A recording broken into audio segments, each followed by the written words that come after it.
Rebonjour à toutes et à tous. Nous reprenons notre colloque. Les deux communications que nous allons pouvoir écouter tout de suite s'inscrivent dans la thématique « Le passé comme ressource identitaire et mobilisatrice ». Comme pour les autres communications, nous allons d'abord écouter et puis il y aura un temps d'échange et de questions à la fin. Je rappelle une nouvelle fois que les personnes qui nous suivent en ligne peuvent évidemment intervenir elles aussi si elles le souhaitent. Merci. Alors, la première communication que nous allons écouter va être donnée par Véronique Elefthériou-Perrin, qui est maîtresse de conférences en culture visuelle et civilisation américaine à l'université Paris-Cité et membre du LARCA, laboratoire de recherche sur les cultures anglophones. Sa recherche porte sur les interactions film-histoire, sur les usages de l'image, les questions de propagande et de censure filmique dans le contexte des deux guerres mondiales, ainsi que sur les représentations filmiques de la communauté judéo-américaine. Elle a publié de nombreux articles et de nombreux ouvrages. Sa publication la plus récente est intitulée « La guerre civile espagnole et Hollywood, l'impossible transgression ». Elle est parue dans Le Temps des médias, revue d'histoire. Le titre de sa communication est « The Magnificent Heritage which is yours to enjoy and preserve », moment fondateur et grande figure du passé de la nation américaine au service de l'effort de guerre. Nous vous écoutons. Merci beaucoup. Vive le roi, vive la nation, vive la loi et les bons citoyens de la Côte d'Or. Je cite les quelques mots inscrits sur un saladier fait en faïence de Dijon et datant de 1790. 3 années plus tard, un ravier qui lui ressemble beaucoup propose « Vive la loi, vive la nouvelle constitution et au diable les aristocrates de Dijon ». La même année, une cloche en bronze annonce « J'ai sonné pour la reine, j'ai sonné pour le roi, je sonne la mort du tyran ». Je voulais ainsi remercier l'équipe qui nous accueille dans cette magnifique ville de Dijon. Vous aurez reconnu des exemples de la culture matérielle très riche découverte lors de ma visite du musée de la vie bourguignonne hier après-midi. Dans la communication que je vous propose, j'ai sélectionné des documents plus modernes qui sont issus de ce qu'on a nommé la révolution graphique de la deuxième partie du XIXe siècle, des encarts de périodiques, des couvertures de magazines et ensuite, plus tardivement, des photogrammes et sous-titres pour le côté pratique, des sous-titres issus de documentaires filmiques institutionnels et de films de fiction que j'ai tenté de mettre en regard avec des extraits de discours présidentiels.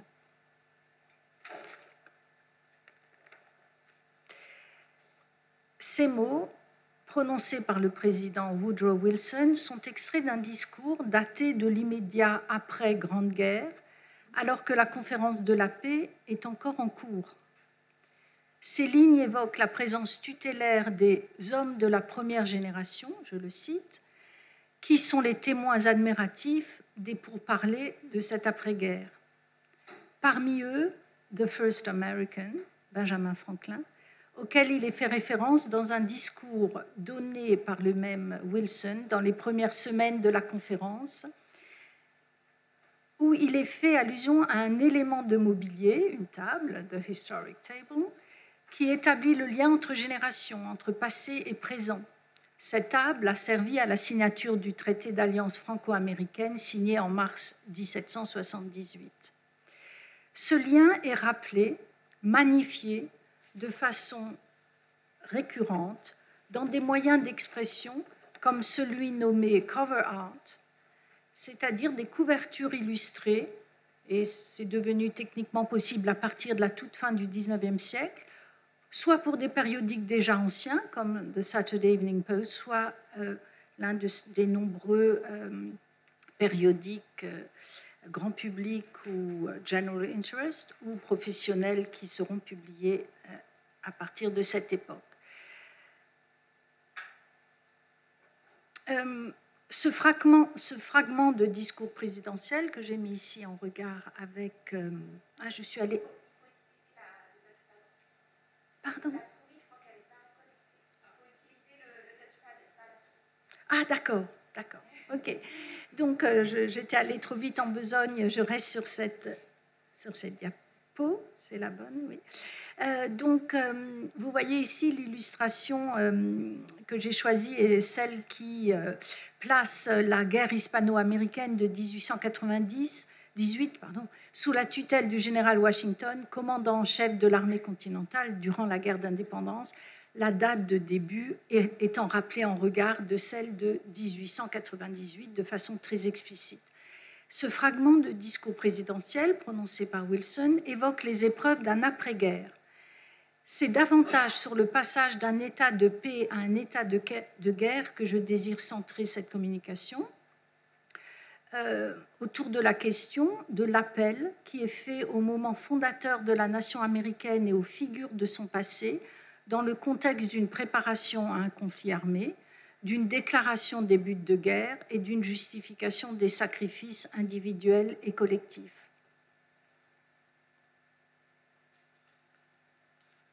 Ce respect de l'opinion publique, tel qu'il est ici annoncé par Wilson, est placé sous l'inspiration des rédacteurs de la Déclaration d'indépendance. En tant qu'héritier de cette génération, le président Wilson se dit fier de cette position. Et on voit que le Saturday Evening Post, qui est en fait le périodique le plus ancien de l'histoire américaine à cette date, fondé par Benjamin Franklin lui-même, donc pour célébrer, mais Washington en couverture pour célébrer le 4 juillet 1917, donc quelques semaines après les débuts de l'engagement américain dans le conflit mondial. La tradition de la présence tutélaire des anges gardiens de la nation se retrouve de façon systématique, je fais un saut dans le temps, dans les films de guerre et hagiographie militaire sortis sur les écrans dans les décennies suivant la fin du second conflit mondial. Deux exemples parmi beaucoup d'autres. Ainsi, une statue équestre de George Washington veille sur la parade des cadets de West Point dans la séquence de clôture de la géographie militaire MacArthur, 1977. Et c'est sous le portrait de George Washington que George C. Marshall lit la lettre adressée en novembre 1864 par Abe Lincoln à une Madame Lydia Bixby. Vous avez perdu 5 fils au nom de la République, un sacrifice si précieux sur l'autel de la liberté. Vous avez reconnu la séquence justifiant la mission des GIs dans Saving Private Ryan. L'impact de la culture visuelle et de ce qu'on a appelé le Golden Age of Cover Art a été rendu possible par la révolution graphique, c'est-à-dire la révolution des techniques de duplication et de reproduction des images et des sons en parallèle, ce qui explique l'immense popularité des story papers illustrés que vous voyez sur votre gauche et des illustrated periodicals comme encore The Saturday Evening Post. Vous voyez dans celle qui est intitulée Civil War Veterans que la guerre précédente est érigée en modèle pour la suivante, nourrit la guerre actuelle. Alors on est en 1913, là, excusez-moi, je vais un petit peu vite en besogne, mais on est en fait à 2 ans de la commémoration du 50e anniversaire de la fin de la guerre de sécession. Et c'est une période charnière dans le cinéma américain, soit dit en passant, avec une production massive de films qu'on appelle les Civil War films. Par exemple, Birth of a Nation, immensément connu, de 1915, de David Griffith, est un film qui s'inscrit dans ce mouvement commémoratif de 1915. Donc, certes, ce sont des héros ordinaires, ces vétérans, mais ils sont témoins des moments clés du passé, ces moments de crise, pour reprendre l'étymologie grecque rappelée ce matin par Stéphanos. Cette guerre mondiale qui s'achève coïncide avec la maturation de nouveaux moyens de communication qui démultiplient la portée de la rhétorique et des instruments auxquels ont recours les responsables politiques. Les avancées technologiques, mécanisation de la duplication de l'imprimé, massification de la circulation des sons et des images en font de puissants instruments de persuasion. Cette puissance est reconnue et exploitée par les acteurs de l'ère progressiste, puis ceux de ce qui sera baptisé plus tard l'entre-deux-guerres et ceux de l'entrée de la nation dans le second conflit mondial. Mais je voulais quand même consacrer 2 diapos à un autre instrument de diffusion, de propagation de l'héritage du passé, et c'est celui des ondes. Alors je me suis intéressée pour ce colloque au rôle de Hoover, qui, lorsqu'il était ministre du Commerce sous les présidents Harding et Coolidge, fut le promoteur de l'essor du médium radiophonique, et il y a recours depuis son bureau de la Maison-Blanche, où il exalte la capacité de ce médium à créer l'intimité entre les grandes figures du passé et l'auditoire formé par les citoyens et citoyennes de la nation. Il dit de la Maison-Blanche qu'il s'y attarde encore, où l'on perçoit encore la présence invisible de tant de nos grands hommes. Alors le contexte de ce discours est celui des tractations diplomatiques vouées aux efforts de paix et de réduction des armements qui se soldent en 1929 par le traité naval qui est ici illustré dans un film didactique dont je vous parlerai après. Cette tradition est reprise et magnifiée par le président élu en novembre 1932, Franklin Roosevelt. Il en fera un instrument parfaitement maîtrisé de la propagande gouvernementale sous forme des causeries radiophoniques du dimanche soir qui sont vouées à l'explication et à la justification de la politique économique et sociale du New Deal, mais qui seront perpétuées pendant les années de guerre. J'ai voulu illustrer ce discours au coin du feu de 1942 par, là encore, un photogramme du film Prelude to War, dont j'ai mis les références dans la diapo précédente, pour illustrer les qualités attribuées à George Washington dans ce discours.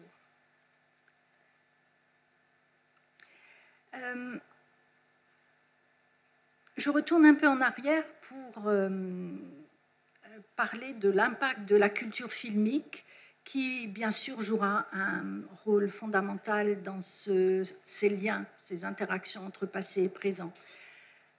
La qualité, la capacité du film à offrir l'histoire, à amener l'histoire au peuple le plus modeste est reconnue dès 1907, alors que frémissent des protestations de la part des observateurs sur la capacité de nuisance de ce nouveau moyen d'expression. Et ici, nous avons un journaliste qui bravement défend le potentiel du cinéma comme instructeur historique, comme professeur d'histoire. Il fait ici, je l'ai mis en gras, référence à un tableau immensément célèbre consacré à une bataille contre les forces britanniques, Washington Crossing the Delaware. Et donc, je vous laisse lire les arguments donnés en défense de ce rôle du Nickelodeon. Excusez-moi, je reviens un peu en arrière.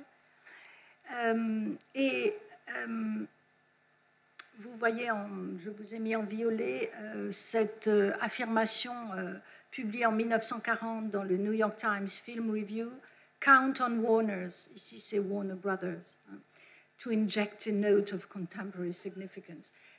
On est avec un saut immense dans le temps, dans une référence au potentiel admirablement exploité au tournant des années 30 et 40 par une industrie du film aguerrie à l'insertion de sous-textes, l'insertion de discours obliques dans ces épopées historiques ou films à costume. Et je vous ai ici mis un dialogue extrait du film The Seahawk, L'Aigle des mers, exploité ou distribué le 10 août 1940 à New York. J'ai mis ici les images de fin de ce film en regard avec des photogrammes du film didactique Prelude to War pour insister sur les tensions entre isolationnisme et interventionnisme et les capacités de l'image à agir à la fois en tant que transmetteur d'un savoir historique, de célébration du passé et de ces grands hommes, en l'occurrence ici de ces grandes femmes, autant donc en transmetteur d'un savoir historique qu'en révélateur de la période contemporaine à sa fabrication. Vous voyez sur votre gauche des extraits toujours de Prelude to War, et j'y ai ajouté une référence au même point de vue isolationniste datant d'avril 1917. Et j'y ai opposé ce film très connu, très célèbre, qui démontre la nécessité de l'intervention. Alors, voilà, j'ai essayé de sélectionner les sous-titres français les plus parlants. Et ceci m'amène à deux diapos consacrés à des exemples plus rares de référence à des figures historiques comme repoussoirs, foils, pour des chefs vertueux. Et le recours assez systématique à des figures exogènes. Ici, vous remarquerez, alors je ne m'avance pas pour prononcer les noms des héros de l'émancipation du Mexique devant ce parterre d'hispanophones, mais vous voyez ici que les personnages exogènes sont Napoléon, qui est l'exemple du souverain personnifiant les vices de l'impérialisme et de la tyrannie, et il est opposé dans le film, je prononce à la française, Juarez, de 1939, au grand président Benito Juarez, qui prend ses décisions sous l'égide, sous la tutelle protectrice d'Abraham Lincoln. Les dates correspondent, comme vous le savez.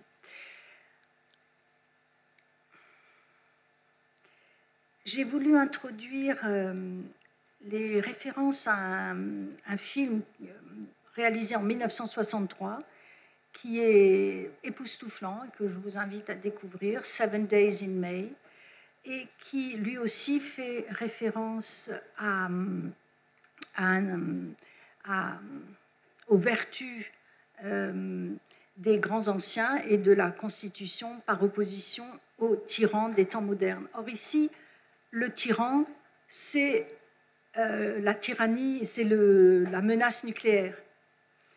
Et donc, dans le président Lyman, ici admirablement interprété par Frederick March, se place dans le contexte du combat contre ce nouvel ennemi, et il s'oppose au général Scott, qui, bien qu'il soit comparé au général Washington à l'ouverture du film, s'avère un dangereux complotiste prêt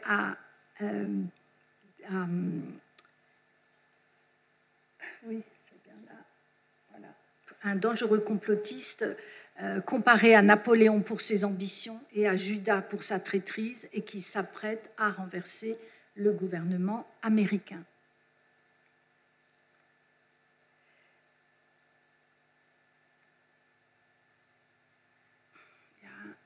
Voilà. Un exemple datant de 1941 qui prouve une fois de plus la capacité des producteurs et des équipes de réalisateurs et scénaristes, lorsqu'ils bénéficiaient d'une liberté créatrice, d'interpréter dans le contexte contemporain des faits passés, même ici dans le cas d'une cuisante défaite qui devient une victoire morale. C'est ici celle de Little Big Horn, dans laquelle le général Custer trouve la mort en 1876.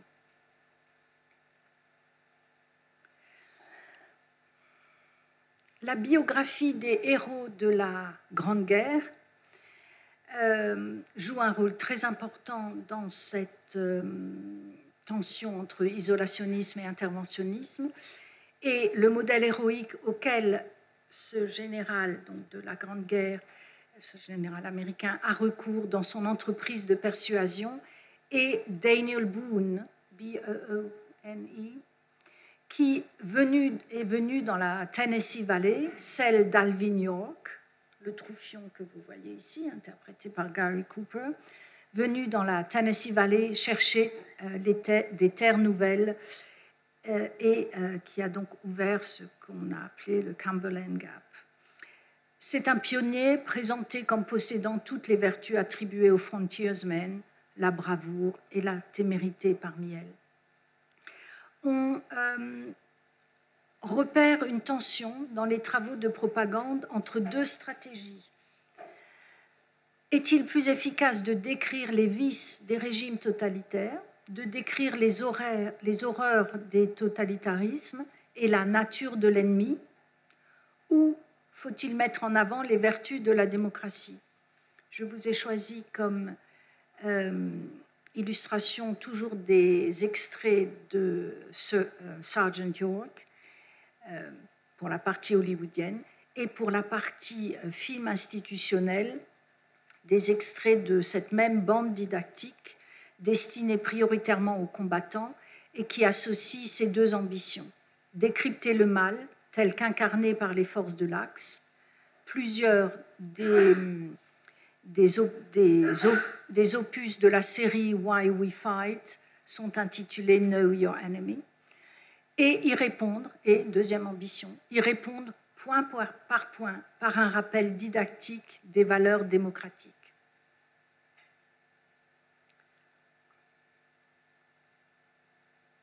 Alors, comme j'aime bien trouver dans les encarts des trade periodicals des références aux guerres, je vous ai sélectionné celle-ci pour insister sur l'importance de l'unité telle qu'elle est, l'unité au niveau de l'individu et de la communauté, telle qu'elle est considérée comme indispensable pour défendre l'héritage. Vous l'avez vu dans la diapo précédente, vous voulez adorer Dieu, donc liberté de culte, vous voulez labourer, élever les vôtres à votre guise, voilà, référence aux libertés fondamentales du Bill of Rights. Cette unité est rappelée régulièrement dans la presse par des slogans, des aphorismes de Benjamin Franklin, qui ici est bien à sa place, puisque je vous rappelle que le Saturday Evening Post est son périodique. Hollywood n'est pas en reste. Toujours la Warner produit à partir de 1939 ce qu'on appelle des short subjects, dont ici celui consacré à Lincoln in the White House, avec en place, bien sûr le discours de Gettysburg et ce passage tout à fait frappant où le secrétaire particulier de Lincoln lui adresse cette remarque et vous avez la réponse de Lincoln ici, magnifique.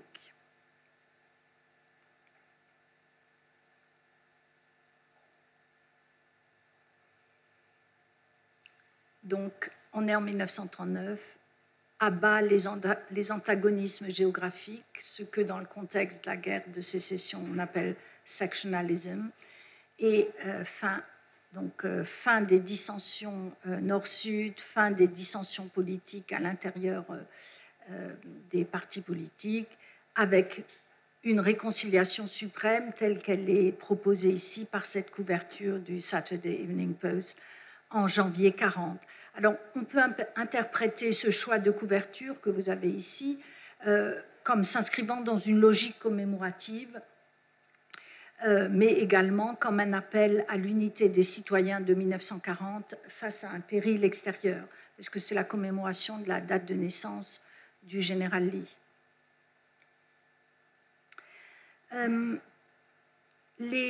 La construction de l'unité se fait par des références à la tradition que je vous laisse découvrir ici. Ah oui,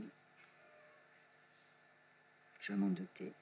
Donc vous voyez que l'inscription du moment présent s'inscrit dans une continuité historique, donc extrait d'un encart de magazine professionnel marquant son soutien à l'entrée en guerre et qui, en fait, souligne combien le président Wilson emprunte à la déclaration d'indépendance. Et je passe ici à cette diapo magnifique, vous reconnaissez tous, à gauche, un soldat anonyme, un soldat inconnu, et à droite, William Holden. Voilà. Je passe vite à cause de vous.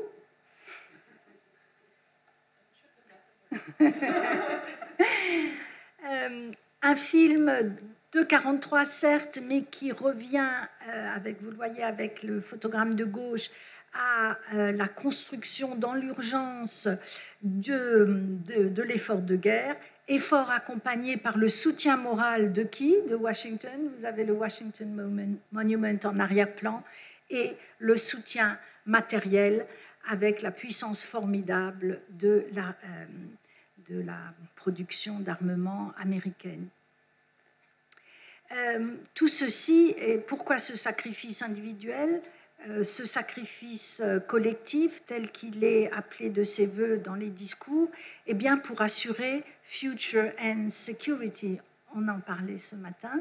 Et ici, les descendants des soldats de Valley Forge, de Gettysburg, de la guerre hispano-américaine sont les garants de la pérennité des valeurs qu'ils défendent pour les générations à venir, assurant ainsi la permanence et la stabilité promises par les pères fondateurs.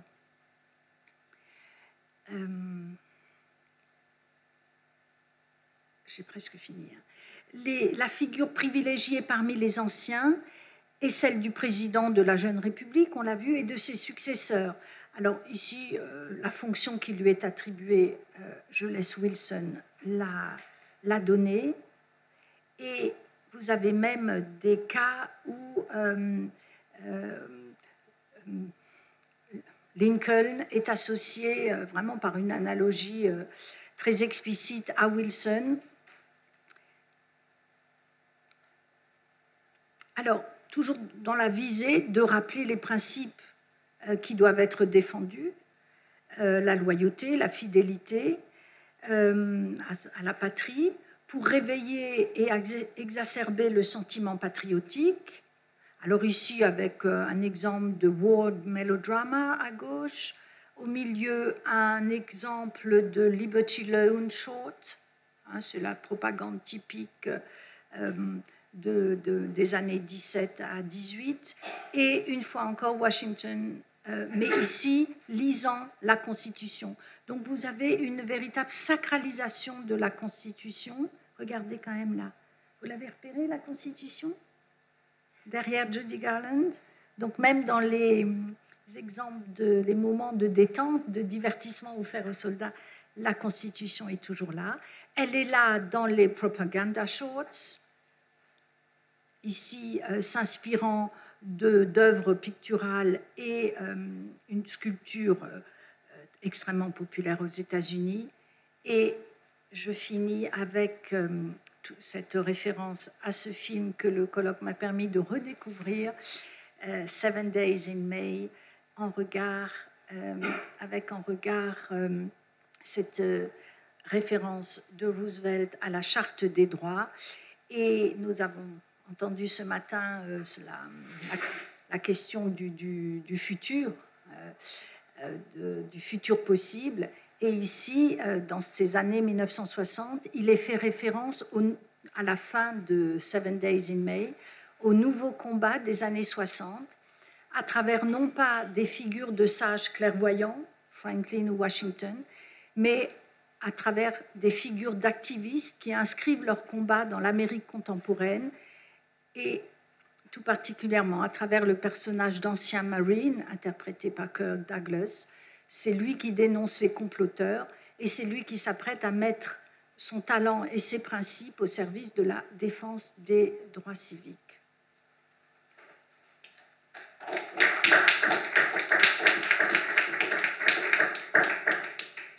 Merci. Merci beaucoup, Véronique, pour cette communication foisonnante. Je pense qu'il y aura des questions, mais nous allons passer à Anna. Et puis, donc, nous aurons un temps de discussion par la suite. Je sors tout simplement. Je vais présenter Anna Velesiani pendant que le changement s'effectue à ma gauche. Donc, Anna Velesiani est docteure en études germaniques et maîtresse de conférences à l'université Sorbonne Nouvelle. Elle est spécialisée en civilisation allemande et en histoire contemporaine de l'Allemagne et de la France. Sa thèse de doctorat, qui a été réalisée en co-tutelle entre l'Université de Bonn en Allemagne et Sorbonne Université, a été obtenue en 2020. Et elle portait sur les débats sur la liberté de la presse et sur la censure dans les journaux français et allemands après les attentats contre Charlie Hebdo en 2015. Donc, la publication est prévue pour 2023. Elle travaille actuellement sur la publication d'un ouvrage collectif issu d'une conférence qu'elle a co-organisée en 2021, intitulée « Exploration post-mémorielle ». Et le titre sera publié en 2023 chez De Gruyter. Oui, bonjour. Merci beaucoup pour la présentation et aussi merci pour l'invitation. Alors moi, je vais parler d'un sujet qui s'appelle Heimat Europa. Je vais peut-être lire le titre en français. Oh, pardon, oui, j'ai pas dit le titre de votre communication. Non, moi je peux. Pardon. Oui, vous le direz sûrement mieux que moi, mais c'est vrai que j'aurais pu présenter le titre de la communication. De la communication. Ah oui. Donc, construction des identités et de l'européenneté dans les débats français et allemands sur la liberté de la presse et censure après 2015. Et puis voilà. Donc, je vais d'abord commencer donc, un peu avec le contexte historique, parce que en 2015, la majorité va se souvenir quand même un peu, mais on va entrer un peu dans les détails. Après, je vais parler de comment, à travers les débats sur la liberté de la presse, ont été construits les lignes de démarcation d'appartenance à non-appartenance à des espaces virtuels. Et puis, donc, quelle vision et quelles interprétations, surtout, donc, quelle vue du monde ont été visibles donc, dans ces débats et ce que cela nous dit sur l'époque des Lumières et sur l'idéologie des Lumières. Alors, on rentre dans le sujet. Donc, on est le matin du 7 janvier 2015, vers 11h, quand la majorité de la rédaction du journal satirique français Charlie Hebdo se trouve dans les locaux de la rue Nicolas Appert, dans le 11e arrondissement de Paris, et il y a deux hommes qui pénètrent dans le bâtiment et qui tuent 11 membres de l'équipe. Donc, et pendant leur fuite, ils abattent un policier dans la rue et ils s'enfuient dans une voiture vers le nord de Paris. Et ces deux frères, les deux frères Kouachi, qui disent agir au nom d'Al-Qaïda au Yémen, et ils sont abattus par la police 2 jours plus tard dans une imprimerie où ils se cachaient donc, après l'attentat. Donc, et le lendemain et le jour d'après, donc le 8 et le 9 janvier, et il y a un troisième troisième terroriste, Ahmed Koulibaly, qui se réclame de Daesh, lui. Alors on a ce double appropriation des groupes terroristes, et qui assassine d'abord une policière à Montrouge et attaque un magasin hyper caché près de la porte de Vincennes. Et il y a une prise d'otage et 4 personnes sont assassinées pendant la prise d'otage dans cette épicerie, et lui aussi, il est abattu par la police. Finalement. Donc, c'est non seulement cet assassinat de 17 personnes, mais c'est aussi et surtout donc, la représentation des événements qui a un impact social à plusieurs niveaux après les attentats. Donc, et je voudrais me servir de cette interprétation des attaques par la presse. Moi, j'ai travaillé sur la presse française et allemande, mais je vais me concentrer sur la presse allemande ici. Donc, je voudrais me servir de ces interprétations-là comme point de départ pour donc,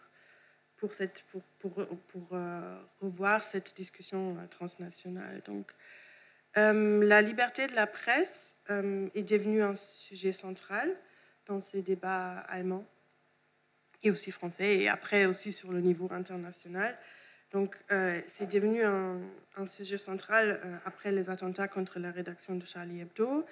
Et donc, dans les réactions immédiates, surtout dans les médias numériques et les réseaux sociaux, les attaques ont été interprétées comme une atteinte à la liberté de la presse.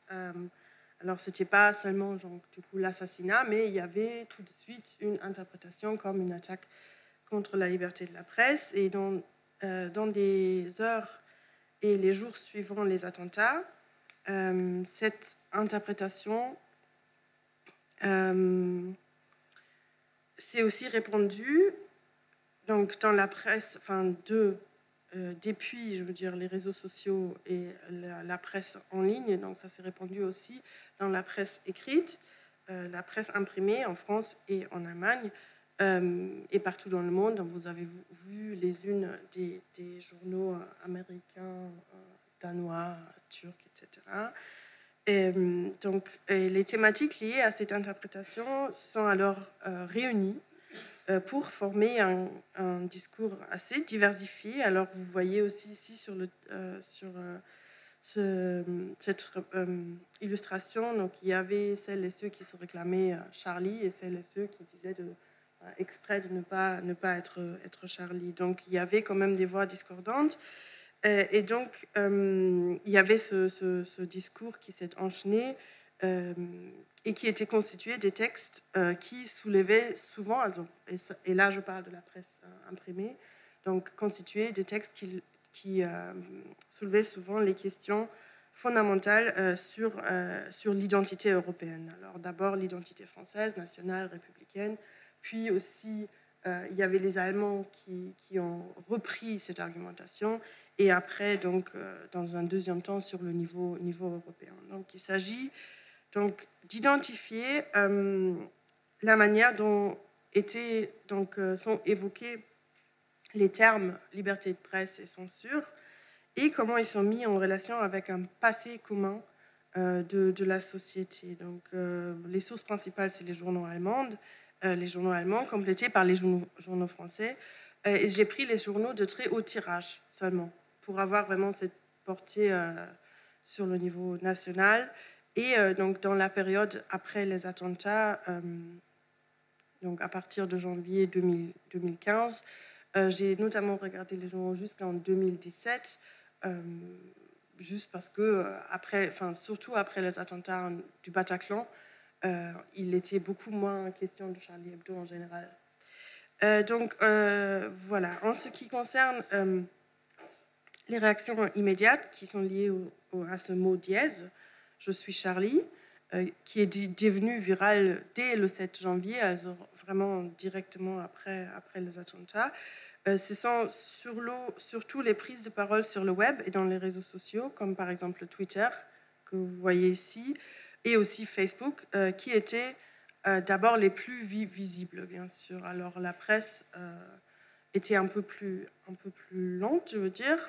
Donc, ces prises de parole marquaient par leur pluralité le début d'une unanimité discordante sur le sujet. Donc, alors, il y avait bien sûr ces deux pôles, je suis Charlie et je ne suis pas Charlie, mais entre ces deux pôles, il y avait beaucoup de positions très, très différentes. Et c'est aussi cette unanimité qui a été reprise donc, par les journalistes de presse dès le 8 janvier. Donc, les journaux analysaient, débattaient et représentaient presque toutes ces voix discordantes. Donc, le rapport à l'événement était assez constructiviste parce que, dans la mesure où cette couverture médiatique a proposé une grille d'interprétation. Donc, et très souvent, elle évoquait donc, les Lumières comme une période décisive de l'identité. Donc là, par exemple, le lendemain des attentats, plusieurs journaux en Europe publient une lettre ouverte une lettre de solidarité où les journalistes disent à quel point ce n'était pas seulement donc, l'assassinat des journalistes, mais c'était une attaque contre la liberté d'expression, la liberté de la presse, et sur les valeurs fondamentales de l'Europe et de la société démocratique. Donc, ça, c'était l'interprétation qui est venue directement après les attentats. Donc, bien sûr, la première réaction était la tristesse, la consternation face aux attentats, mais donc, cette idée des attaques contre Charlie Hebdo comme attaque contre la liberté de la presse et donc aussi par ricochet contre la République et contre l'Europe, était l'interprétation la plus répandue. Donc, sous ce slogan « Je suis Charlie Hebdo », au premier plan, il y avait du coup cette unité. Enfin, vous vous souvenez des images où il y avait la grande marche de la République le dimanche après les attentats. Donc vraiment, cette solidarisation et cette identification à Charlie Hebdo était très, très visible, vraiment. Donc, pour l'essentiel, cela fonctionnait aussi par rapport à cette histoire commune. Donc, à cet égard, le cadre de référence c'était vraiment les Lumières, le XVIIIe siècle, les valeurs fondamentales, etc. Cela disait aussi que la liberté de la presse et la liberté d'expression étaient représentées comme des valeurs centrales de l'Europe. Donc, j'ai aussi cet exemple-là. Et oui, et donc, en Allemagne, on a 100% adopté cette perspective.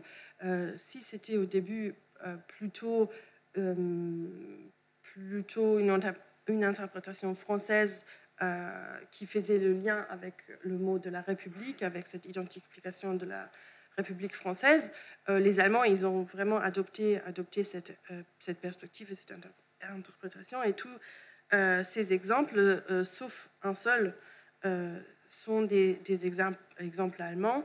Et l'exemple français, je l'ai mis pour montrer à quel point ça a entré en écho entre ces deux pays. Et il faut dire qu'entre ces deux pays, il y avait aussi il y avait un très grand échange, presque quotidien, dans les journaux, mais aussi, d'après ce que j'ai vu, l'Allemagne était vraiment le pays qui s'est solidarisé le plus avec la France et qui était sur le niveau d'interprétation dans les journaux, c'était le pays le plus proche de la France. Donc, pour cette citation, ce qui m'a frappé, c'était qu'on pouvait vraiment constater un aspect géographique lié à cet espace cognitif qui a été créé avec cette idée de histoire commune. Donc là, from Morocco to Iran, from the suburbs of Paris to the suburbs of Boston. Alors il y avait vraiment cette dimension géographique de qui appartient et qui appartient pas, qui respecte donc ces valeurs et qui ne les respecte pas, et pourquoi c'est problématique. Et que donc alors c'est là et c'est là c'est le même auteur. Donc il fait vraiment cette référence aux Lumières en disant chez nous on a eu les Lumières, donc nous on est enlightened. Je trouve ça très joli comme lexique. Et eux, donc ceux qui attaquent la liberté de la presse, ils n'ont pas eu ce phénomène. Ça veut dire qu'ils ont arriéré. Et il y avait très souvent aussi un lexique qui allait avec, qui était lié, par exemple, à des périodes un peu plus, du passé, pour rabaisser en fait les autres pays. Disaient oui, eux, ils sont soi-disant dans le Moyen Âge, ou ils n'ont pas encore eu leur période des Lumières. Donc, il y avait cette image. Ah oui, alors là, c'est l'exemple français, où il dit que vraiment ce que nous, on croit, ça vient directement des Lumières. Donc nous, on est dans la continuité de cette période-là, et les autres non. Et l'image de cet héritage donc, commun était aussi répandue en Allemagne, aussi répandue en Allemagne qu'en France. Et enfin, cette appropriation allemande de cette idée et l'expansion aussi de celle-ci sur le niveau européen a aussi abouti à la représentation d'une Heimat Europa. Donc, l'article de Heribert Prantl, c'est le titre aussi donc, de cette intervention. Heimat Europa, donc une maison ou une patrie peut-être, c'est difficile à traduire, européenne, donc caractérisée par cet héritage historique. Donc le processus de construction s'est déroulé vraiment dans les catégories d'espace géographique, d'espace aussi cognitif un peu, en construisant donc cette idée d'appartenance européenne et ça s'est déroulé sur la base de la perception du soi et de la perception de l'autre. Donc, il y avait cet espace interne qui se démarquait de l'extérieur, donc celles et ceux qui n'appartiennent pas à l'Europe. Et c'était surtout donc, ces expériences culturelles communes ou différentes qui se traduisaient en relation spatiale et relation d'identité. Donc, quelle représentation du monde en fait découle de cette grille proposée par les journaux? Donc, si l'espace virtuel construit s'appuie sur un système référentiel de valeurs situé dans la continuité des Lumières, et si donc cet héritage des Lumières est caractéristique pour l'être européen et que donc c'est surtout le respect de la liberté de la presse, car celle-là, elle est centrale pour l'idéologie des Lumières. Qui est-ce qu'on exclut? Donc, si le respect de la liberté de la presse est si important, qui ne fait pas partie de ce discours? Donc, il s'est cristallisé à un moment une idée d'un nous, et donc il y avait une ligne de démarcation qui identifiait donc ceux qui n'appartenaient pas au groupe interne, en fonction de leur religion. Donc à un moment, on voyait très clairement que celles et ceux qui étaient exclus, c'était les musulmans. Et en plus, le fait que les assassins aient évoqué l'islam et ils ont revendiqué la responsabilité des organisations terroristes, ce fait-là a bien sûr renforcé l'interprétation selon laquelle ces attaques faisaient partie des conflits géopolitiques déjà existants et historiques en plus, des conflits contre le soi-disant Occident et l'islam. Et donc en France et aussi en Allemagne, les limites de ces lignes de conflit étaient souvent définies par l'appartenance religieuse. Et de ce fait, l'islam en général était souvent rabaissé dans les discours et dans les journaux, et notamment bien sûr par les journaux de droite, ou plus conservateurs peut-être, mais aussi, cette image était aussi visible dans des autres journaux. Alors, ce n'est pas exclusivement un phénomène conservateur. Donc, comme j'ai dit, donc, la religion de l'islam était rabaissée et ses fidèles souvent représentés comme arriérés. Donc, ce discours, c'est de cette façon-là qui était politisé et dirigé vers des questions de migration, bien sûr, donc des questions sur la migration et ce qui a été accompagné aussi d'une dichotomisation entre l'islam et l'Occident. Or, alors, moi, je voudrais bien proposer peut-être de revoir la sémantique des Lumières, en fait, parce que selon Emmanuel Kant, c'est décrit comme la pratique de l'usage public de la raison.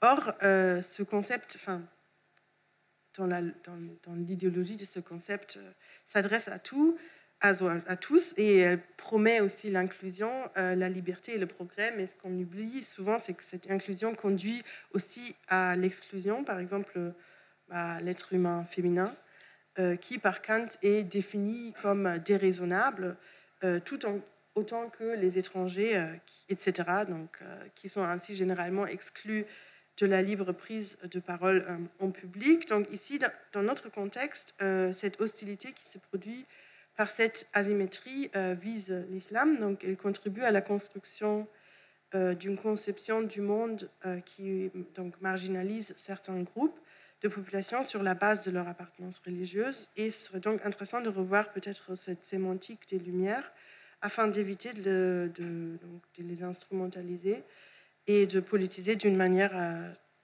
trompeuse. Donc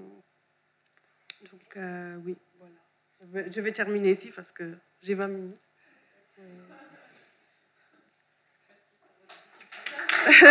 Ben oui. Merci beaucoup à toutes les deux. Nous allons passer aux questions. Donc, y a-t-il des questions, des remarques dans la salle ou en ligne? Oui, merci. Donc moi j'ai une question pour Anna. Dans les exemples que tu as donnés, les exemples allemands, j'ai surtout vu la Süddeutsche Zeitung, qui représente, on va dire, c'est toujours compliqué, mais on va dire qui est plutôt, on va dire, oui, links-libéral, non, libéral, gauche, etc. Et je voudrais savoir si on retrouve ce type de discours vraiment aussi dans des journaux plus conservateurs, même je pense à Die Welt, etc. Et aussi ceux qui sont plus à gauche, parce qu'il y en a aussi. Donc, est-ce que tu pourrais juste un peu développer sur le spectre en fait politique que couvrent les médias allemands? Oui, merci. C'est très intéressant. Enfin, pour moi, c'était aussi très intéressant comme question parce que je me suis bien sûr demandé la même chose et j'ai vu que surtout, bien sûr que dans les journaux plus conservateurs, c'était à peu près comme ça, voire plus conservateur dans le sens où il y avait cette tendance à demander aux musulmans de se solidariser aussi avec Charlie Hebdo pour donc, on leur demandait l'opinion, et ça aussi, c'est les mettre à l'écart de la société. Les journaux plus libéraux, ce qui était très intéressant, c'est qu'ils essayaient de souligner vraiment le fait qu'il ne faut pas faire l'amalgame, il ne faut pas mélanger terrorisme et religion, etc., etc. Mais il y avait quand même tendance à... et ce n'était pas vraiment par méchanceté, je crois, mais il y avait quand même cette tendance de voir les musulmans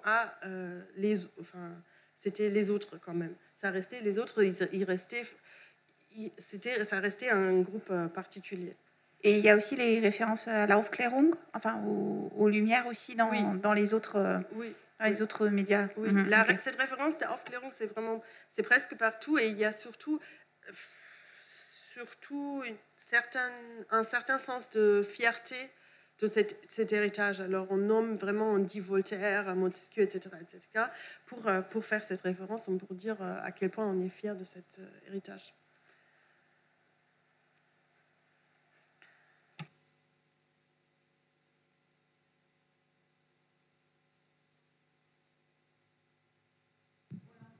D'accord, merci. Donc c'est sûr, à la fin, vous avez expliqué qu'il faudrait revoir la sémantique des Lumières, parce que les termes utilisés, à l'heure actuelle, sont instrumentalisés. Mais le problème, c'est que, donc je voudrais avoir votre réaction, lorsqu'on est dans une logique de construction d'une identité, il y a toujours à la fois une logique d'exclusion et d'inclusion. Donc ce n'est pas vraiment cette philosophie des Lumières, cette rhétorique des Lumières qu'il faut revoir, c'est peut-être cette construction identitaire, parce que dès le moment où on considère qu'on veut construire une identité, c'est regrouper une partie et en exclure une autre. Donc est-ce que le postulat, il ne faut pas le revoir d'une certaine façon? Oui, merci. Alors à mon avis, c'est surtout cette idée c'est une idée trompeuse, à mon avis, de dire que c'est une idéologie humaniste, voire universaliste, les Lumières. C'est plutôt cette idée-là, parce que je me dis, s'il y a cette idée de l'universalisme, on va dire que les Européens, ils sont aussi très fiers de cette idée, justement parce qu'on considère que ça va inclure tout le monde, où tous les êtres humains sont égaux. Et c'est plutôt cette sémantique-là que j'aimerais bien voir qu'est-ce que ça repose et qui sont les gens qui sont inclus ou pas inclus dans ce terme de humaniste universaliste. D'accord. Et ça dépend peut-être des périodes et la façon dont on l'utilise, cette expression, peut-être, enfin, je ne sais pas. Oui, bien sûr. Juste, je pense que si dans ces journaux-là, on utilise cette idée de l'humanisme, il ne va pas y avoir une réflexion critique sur ce que ça inclut. Oui, Michel, allez-y. Oui, une remarque et une question. Il y a Lilti qui vient de sortir en septembre un livre sur l'héritage des Lumières, l'ambivalence de la modernité, et qui fait le tour de cette question de l'utilisation du terme des Lumières dans l'espace public, les Lumières contre l'obscurantisme et toutes les simplifications qui vont avec. Et comment Bruno Latour vient de mourir, et comment il y avait l'ouvrage « Nous n'avons jamais été modernes », qui me semble-t-il peut être très utile.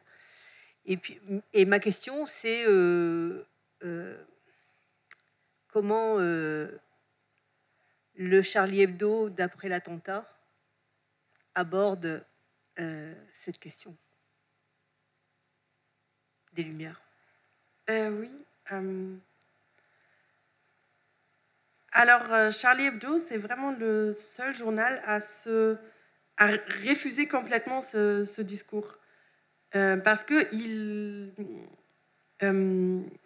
bien sûr, ils s'identifient à 100% avec l'idée républicaine, c'est aussi pour ça qu'ils existent, justement, mais ils refusent tout discours d'exclusion des musulmans. Et pour eux, celui qui devrait prendre la responsabilité pour ces attaques, c'est l'État français et la manque de sécurité dans l'État français. C'est pas du tout une question idéologique dans le sens où ils vont critiquer l'islam, ou ils vont aussi idéaliser les Lumières. Pas du tout. Et c'est aussi pour ça que le premier numéro de Charlie Hebdo après les attentats a aussi le prophète sur la couverture. Alors il y a vraiment pas, cette idéalisation des Lumières, et c'est aussi cette interprétation d'être les martyrs de la liberté de la presse. Eux, ils refusent ça complètement. Et je prendrai bien la référence du livre qui est sorti en septembre. Merci. Alors, est-ce qu'il y a d'autres questions ? Oui. Moi, j'ai des questions. Oui, c'est bon. Ça serait pour Véronique. Oui. Alors, moi, ce que j'ai trouvé intéressant, c'est ce que vous avez montré, donc on reparlera peut-être aussi un peu demain avec Rano Hormuth, c'est l'importance du visuel, après à la fois les médias visuels, illustrés, puis ensuite le film et la radio, en fait, dans la transmission d'images du passé, qui crée aussi des filtres. Et que souvent, en fait, on connaît des choses via des films, etc., mais sans s'interroger finalement de façon très critique sur la manière dont ça a pu être représenté. Donc ça, je trouve que c'est effectivement quelque chose de très intéressant.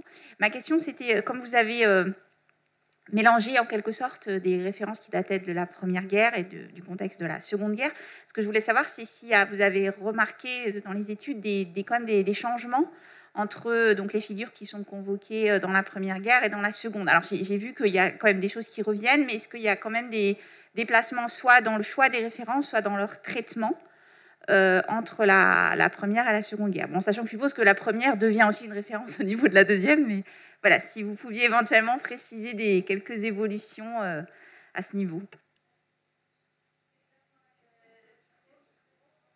Ah.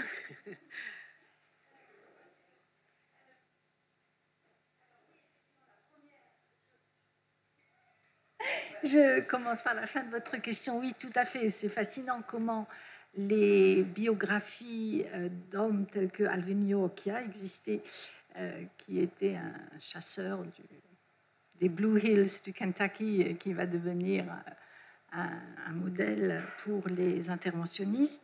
Il y a le film aussi, il y a une biographie de Wilson, mais qui sort tardivement en 1944 pour promouvoir l'ONU. Voilà, effectivement, la Première Guerre sert de réserve patriotique pour la deuxième. Mais ce que j'ai... Alors, je ne peux absolument pas affirmer avoir fait un travail exhaustif sur les discours présidentiels. C'était impossible, je n'avais pas le temps matériellement. Je voudrais effectivement y consacrer plus de temps. Mais le sentiment que j'ai est que Wilson fait en fait très peu de références aux grands anciens. Il prononce un discours sur Lincoln, mais dans le contexte de la commémoration de la bataille du discours de Gettysburg en 1913. Et puis après, Lincoln disparaît. Vous voyez, c'est plutôt dans les supports tels que le Trade Periodical que je vous ai donné là, que des citoyens américains voulant faire preuve d'une loyauté à toute épreuve, je vous rappelle que beaucoup sont d'origine allemande, eh bien, vont justement associer le président du moment aux grands anciens. Mais Wilson lui-même, non. J'ai même été étonnée. Et alors que Roosevelt en fait un usage massif dès 1932, dès les premiers fireside chats de la fin 32, début 33, et de façon récurrente et extrêmement forte. Et je ne connais pas, c'est parmi vous qu'il y a les spécialistes des présidents américains, ou dans mon université, François de Chantal. Voilà, je vais essayer de creuser cela. Et en tout cas, dans la culture, vous voyez, dans la culture populaire, il y a une espèce de refuge constant vers les anciens, une sorte à la fois consolateur et ange gardien. C'est très graphique, hein, les grandes capes, Washington et Lincoln, qui protègent de leurs grandes capes les Rangers de 1917 ou les GIs en 41-42. Mais voilà, je ne sais pas si j'ai répondu à votre question. Pour la question du filtre, oui, c'est évident. Le They Died with Their Boots On, qui est mis en route en 1941, est bien sûr une revisite les guerres indiennes, bien sûr, à la sauce hollywoodienne. Mais bon, ça, c'est vraiment une très, très grande et très riche question. Oui, puis qui aujourd'hui, en fait, se pose beaucoup, parce qu'il y a comme énormément aujourd'hui de films, de séries, etc., où voilà, ça brasse un peu beaucoup de références historiques. Mais en tout cas, la culture populaire, oui, en tout cas, c'est un champ de recherche qui est très intéressant. À ce niveau, j'avais assisté, c'était au printemps, c'était un autre contexte, mais c'était sur les comics, en fait, l'importance des comics, etc., et qu'il y a beaucoup de sources visuelles, en fait, à exploiter, justement, aussi sur ce type de questions. Et il peut y avoir aussi des décalages. Enfin, ça peut être intéressant entre la culture populaire, le discours politique, ou aussi et la culture scientifique aussi, bien sûr. Voilà. Il y a au moins 10 ans, j'ai une étudiante qui a fait son Master 2 sur l'interventionnisme traité dans les comics. Oui, donc, voilà, c'est un champ d'une richesse inépuisable. J'avais une question pour vous aussi, Véronique, mais je m'éloigne un petit peu dans le temps, en fait. Je voulais savoir quelle était la place de ces figures historiques, les grands anciens, Lincoln, etc., dans les discours sur les guerres impopulaires, par exemple sur le Vietnam. Est-ce qu'il y a aussi des références est-ce qu'on essaye de justifier d'une façon ou d'une autre que c'était quand même une guerre très impopulaire, donc est-ce qu'on essayait de s'en référer à ces gens-là Je sèche complètement. D'accord. Et je me demandais aussi si dans les films il y avait des références visuelles, comme sur le Washington Monument. Je pense à les films anti-Vietnam, en fait, comme Full Metal Jacket ou Apocalypse Now. Je me demandais s'il y avait aussi, pour le coup, une utilisation ironique. J'en sais rien, j'ai pas du tout la réponse. Une utilisation ironique de ces figures. Votre équipe a essayé en vain de me faire me rapprocher du contemporain. Donc j'ai mis une exergue, vous avez vu, sur la première diapo datant de 2022, mais je n'ai pas réussi. D'accord. Voilà, c'est moins mon champ de recherche, mais je suis sûre que ce serait extrêmement pertinent. Après, vous avez parlé d'une scène de Private Ryan, enfin le soldat Ryan. Oui, tout à fait. Voilà, où il y a cette référence à Washington, si j'ai bien compris. Voilà, ça fait très longtemps que j'ai vu le film, c'était à sa sortie, donc ça date un peu. Et également à Lincoln, par la lettre qui est lue, tout à fait. Là, on est dans un schéma beaucoup plus classique. Mais ce qui n'est pas forcément étonnant chez Spielberg. Enfin, voilà, c'est qu'il a. Mais je suis sûre, ce serait un très beau sujet de travail entre les films pro-guerre du Vietnam tels que les Green Berets et puis tous les autres plus anciens. Vous savez, Green Berets c'est fait en 68, hein, mais les films anti-guerre du Vietnam sont plus tardifs. Et effectivement, ce serait très riche à proposer à nos jeunes chercheurs. Et l'intérêt des colloques, c'est de voir ce qu'il reste à faire, en fait, de trouver d'autres sujets. Oui, Michel. Une remarque pour Véronique. Moi qui suis picarde et donc née dans le No Man's Land, et donc j'ai tous l'historial de la Grande Guerre, etc. Donc il y a, je vais régulièrement depuis que ces lieux de mémoire sont ouverts. Et il n'y a jamais rien sur les États-Unis pour la Première Guerre mondiale, mais absolument rien. C'est-à-dire que il peut y avoir d'autres pays, du Commonwealth, le Canada, etc. Mais alors, et donc il y a énormément, ce sont évidemment des musées qui mettent beaucoup l'accent sur la culture matérielle. Et donc, il y a énormément d'objets, de représentations, etc. Mais maintenant, je réalise que, par exemple, l'historial de Perron, il n'y a absolument rien sur les États-Unis. Oui, parce que absolument rien. Alors après, bon, si, la mémoire populaire, comme la Seconde Guerre mondiale, c'est les États-Unis. Mais pour la Première Guerre mondiale, rien. Au niveau des combats, c'est sûr qu'ils étaient plus. Il y a d'ailleurs une allusion dans un des discours From Lexington to the Argonne, donc c'était plutôt dans l'Argonne et à aidez-moi, j'ai près en Meurthe-et-Moselle, c'est pas Mériel, c'est Miel, M-I-H-I-E-L. Vous avez un magnifique monument. Donc là où vous avez effectivement des monuments dédiés aux troupes américaines. À Meaux aussi, j'ai quand même l'impression, et puis à Château-Thierry, le Belleau-Wood, le fameux Belleau-Wood, où toutes les recrues du régiment hérité de celui de Belleau-Wood doivent se rendre chaque année. Il y a un petit musée, voilà. Donc c'est peut-être une question. C'est vu comme très marginal, quoi. C'est vraiment tout au bout.